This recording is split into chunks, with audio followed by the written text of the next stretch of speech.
ukukholwa kuhle sikupractice kona kodwa throughout siphila ukukholwa.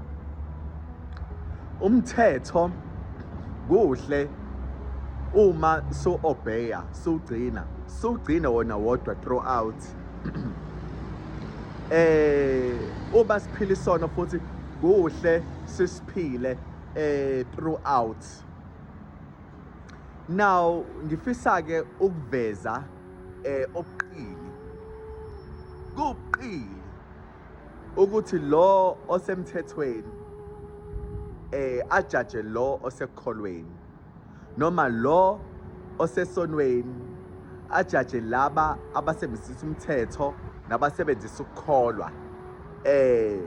Nalo osekukholweni akanalo ilungelo lokujaja lo osemthethweni nalo osesonweni. Asinalo ilungelo ngoba sidaliwe uNkulunkulu. uNkulunkulu yena ongaphezulu komthetho, ongaphezulu kwesono, okuyena oyiqiniso noma isukukholwa. Njengoba ngikhuluma kanje ingoba ngithi mengikhuluma kube khona abantu abazothi hayi uSizwe akakholwa, akukho ukukholwa kuSizwe. Mengithi ngiyambuka lo muntu lo ongijajayo ngokukholwa ukuthi akukho kumina, usesonweni uphila isono, ukuba mina bengimjaja bengamjaja kuzwele kuyena. Ngeke ngijaje umuntu ethi uSizwe akakholwa kwayikona. Kodwa lo muntu lo ohamba ngomthetho futhi nakhona ugcina imithetho ethize eminyaka ayigcini. Uma sengimbuka lo muntu ongijajayo ukuthi ukuba bengimjaja bengingazwela kuyena, ngizama ukuveza la ukuthi it's really uncalled for ukuthi ujaje umuntu. Mawujaje umuntu you must be in good standing nawe phela, iba in good standing. Umjaje umuntu abone ukuthi hayi ngempela ngijaje umuntu vele osazi istory sakhe. For example, uma uNkulunkulu engase kuthiwa ngijaja, uNkulunkulu hayi ngempela istory sakhe uyasazi, so yena uwedwa ukungijaja. Kwayingilosi edalwe uNkulunkulu more intelligent than you and me, ayinalo ilungelo lokungijaja ngoba ayingidalanga leyo ngilosi, naye idaliwe njengami. So umuntu la onelungelo lokungijaja uyena uNkulunkulu. Khona la ngiyakhona ngifisa ukuya endaweni yokuthi uphilise abantu kabuhlungu. Nawe uma ungamile kahle kumele nawe uthule, noma umuntu umbone phambuka, the least you could do thula. Hayi ukuthi umhlebe, hayi ukuthi umjaje, ngoba uma ngabe usumjaja lo muntu lo usuyamhlukumeza, usuyamdidisa endleleni, usuyamconfuse even more. Suzenza manje ukuthi angabe saba ne-faith or i-hope yokuya phambili. Ngifisa ukukuvezela la ukuthi omemthethweni lithi iBhayibheli akayigcine imithetho yonke, uma ephula wodwa iphule yonke. Awukwazi ukugcina umthetho weSabatha kuphela. Kunama-Seventh Adventist Church, kunoShembe, amanye amabandla ke lawo ke engizothi come public njengawo ukuthi ayagcina usuku lweSabatha. Kodwa manje uma ubabuka laba abagcina usuku lweSabatha, uShembe ugcina ngekindlela, ama-Seventh Adventist Church agcina ngenye indlela. Sokwaba khona i-community manje ethi umthetho kaNkulunkulu uthi asengcwelise usuku lweSabatha, singenzi lutho ngalo. But they travel from one point to another to keep the Sabbath, and there are things that they do which is forbidden in the Bible uma ngabe ugcina iSabatha abazenzayo labantu laba. Kodwa ke uma ubheka la sekuyisithixo lesi unknowingly, sekuyisithixo, even though they could claim ukuthi bakwenzela uNkulunkulu. uShembe nje for the fact ukuthi umuntu uShembe sekuyisithixo leso, for the fact ukuthi nalaba kunemiyalo eminye abayiphulayo kule yishumi. For example, uNkulunkulu umthetho usethe akawulethe ube umuntu ophelele, okungukuthi uJesu lo muntu ophelele.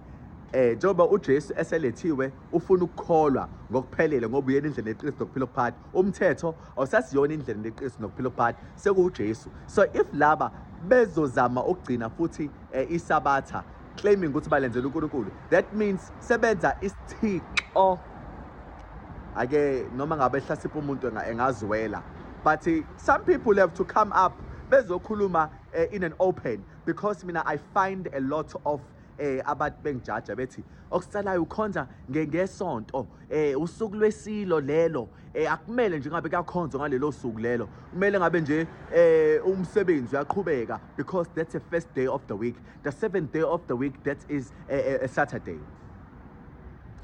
Yabona ke ngifisa ukukuvezela la ukuthi mina uNkulunkulu ngimkhonza each and every day ngendlela uNkulunkulu abona ngawo ukholo lwami.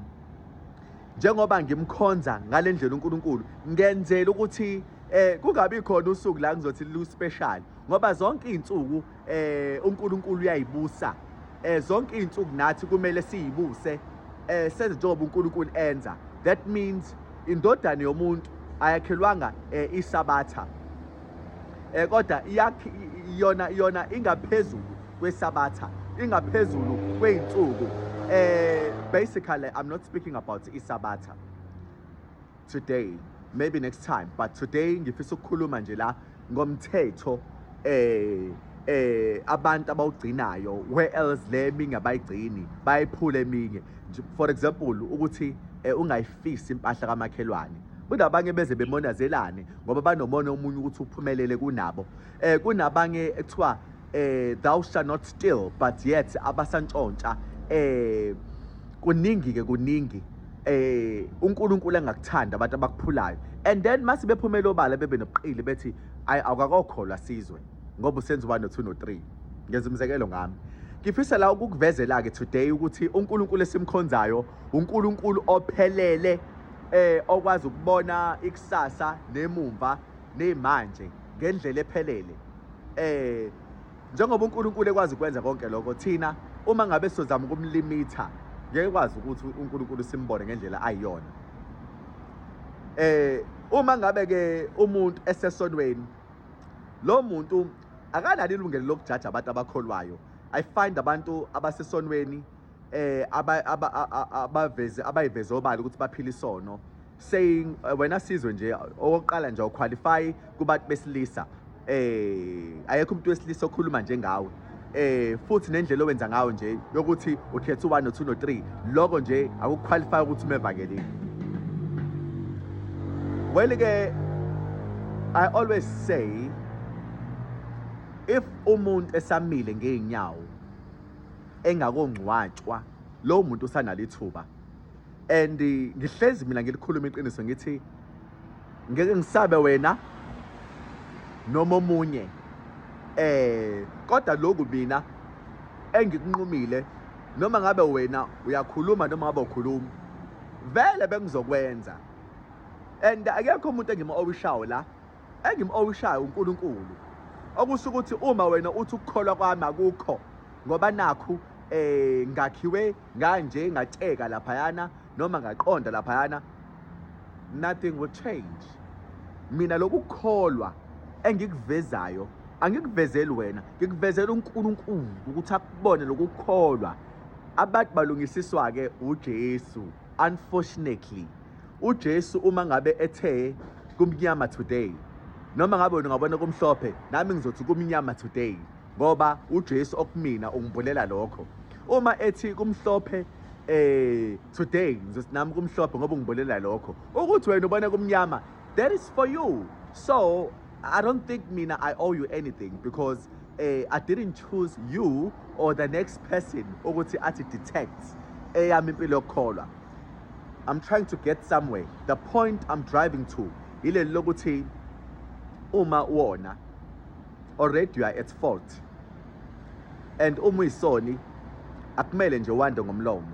Dalisho kuduka ukuthi uvala umlomo udle lesisono odlayo, ngoba phela uma ukhuluma futhi usadla isono uyilethela ijudgment enkulu lapho ukuthi hawu nakho nje nawe yakwenza ukuthi u1 no 2 no 3 no 4 no 5 no 6 no 7, okusho ukuthi wena kangcono yini kunami, ngoba phela izono zonke ziyafana. Ngizama ukuveza lokho.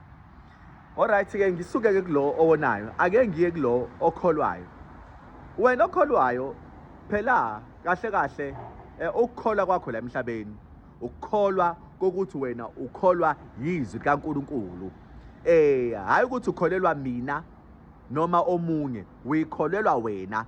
Futhi akusho ukuthi nawe njengoba ukholwa phela-ke usungcwele noma usuwazi konke.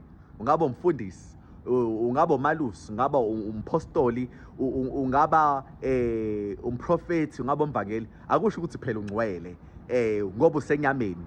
Ukukholwa okuphelele akukho la emhlabeni, nawe unawo amaphutha.